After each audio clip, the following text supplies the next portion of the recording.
আমি রবিউল হাসান। আজকে ঘোরাবো আপনাদের হায়দ্রাবাদের নেহেরু জুওলজিক্যাল পার্ক।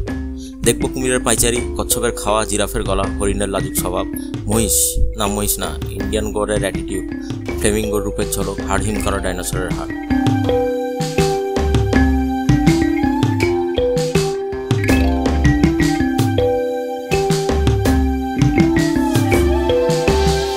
পার্কে ঢুকে আগেই ম্যাপে চোখ বুলিয়ে নিয়ে রুটটা ঠিক করে নিলাম। প্রথমেই চলে গেলাম কচ্ছপের বাড়িতে। দেখলাম উনি এত স্পিডে খাবার খাচ্ছেন যে সেই সময়ের মধ্যে পশ্চিমবঙ্গ থেকে হায়দ্রাবাদ যাওয়া আসা শেষ হয়ে যাবে, কিন্তু তার খাওয়া শেষ হবে না। কিছু দূর গিয়ে একটা খাঁচাতে কাউকে লাফালাফি করতে দেখে ছুটে গেলাম। দেখলাম বাঁদর, কিন্তু প্রজাতি আলাদা। এরপর খানিকটা এগোতেই দেখলাম একটা জলাশয়, তার ধারে একটা কচ্ছপ হাত ঘুম দিচ্ছে। তাকে হাই হ্যালো করে এগোতে থাকলাম। দেখা হলো এক প্রজাতির পূর্বপুরুষের সঙ্গে, যিনি নিজের মনের আনন্দে কিছু খেয়েই চলেছেন।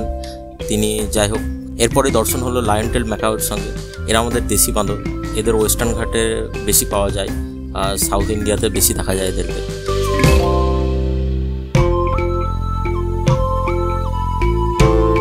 দেশি প্রজাতি দেখার পর দেখা হলো সাদা পেখমওয়ালা ময়ূরের সঙ্গে। এরপর দেখলাম এমু পাখি। তারপর দেখলাম জলাশয়ের মধ্যে থাকা নাম না জানা বড় বড় পাখি।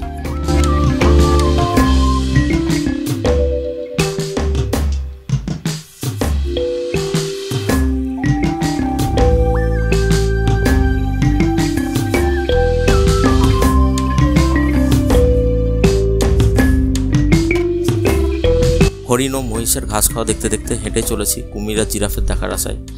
খানিকটা এগাতেই ফ্লেমিঙ্গের রূপের ঝলক চোখে পড়লো। সঙ্গে তার কয়েকটা ফটো তুলে নিলাম। দীর্ঘ প্রতীক্ষার অবসান ঘটিয়ে লম্বা গলা নিয়ে অবশেষে জিরাফ আমাদের দর্শন দিল।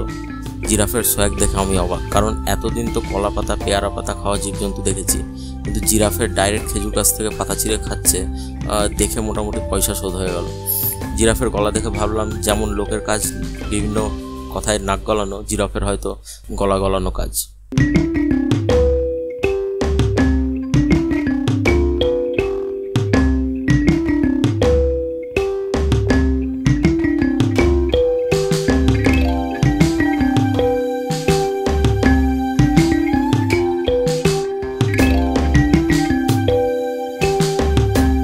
এরপর বেশ কিছু পশু পাখি দেখে অবশেষে ঢুকলাম সবথেকে গুরুত্বপূর্ণ একটা ঘরে, যেখানে রাখা ছিল ডাইনোসরের হাড় এবং বিভিন্ন প্রাণীদের জীবাশ্ম।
এরপর আরও বেশ কিছু পাখি দেখলাম, কিন্তু পেঁচাদের দেখার জন্য একটা নির্দিষ্ট সময় থাকে, তো সেই সময়টা অতিক্রম হয়ে যাওয়া আমরা সেটা দেখতে পাইনি। অবশেষে এটাই বলবো যে জু এতটাই বড় যে খুব তাড়াতাড়ি গিয়েও পুরোটা ঘুরে দেখা প্রায় অসম্ভব। আমাদের দেখার মধ্যে বাদ ছিল অনেক কিছু, তার মধ্যে উল্লেখযোগ্য বাঘ ও সিংহ। কথায় আছে না, বাঘকে বন থেকে তুললে বাঘের মন থেকে বনকে তোলা যায় না। আমি বাঘ ও সিংহদেরকে চিড়িয়াখানায় দেখতে চাইনি, কোনোদিন সুযোগ হলে জঙ্গলে দেখবো বলে আমি এদেরকে জুয়ে দেখতে চাইনি।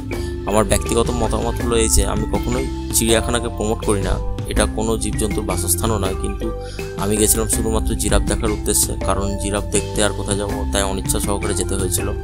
পরে নিজেকে মানিয়ে নিলাম যে ঠিকই আছে, জীবজন্তুদের দেখার জন্য চিড়িয়াখানার প্রয়োজনীয়তা আছে, কারণ সমস্ত জায়গায় সবসময় গিয়ে সেখানকার স্থায়ী জীবজন্তুদের দেখা সম্ভব নয়। কাজে চিড়িয়াখানারও একটা অবশ্যই গুরুত্ব আছে, কিন্তু হাজার হোক এটা তাদের বাসস্থান নয়।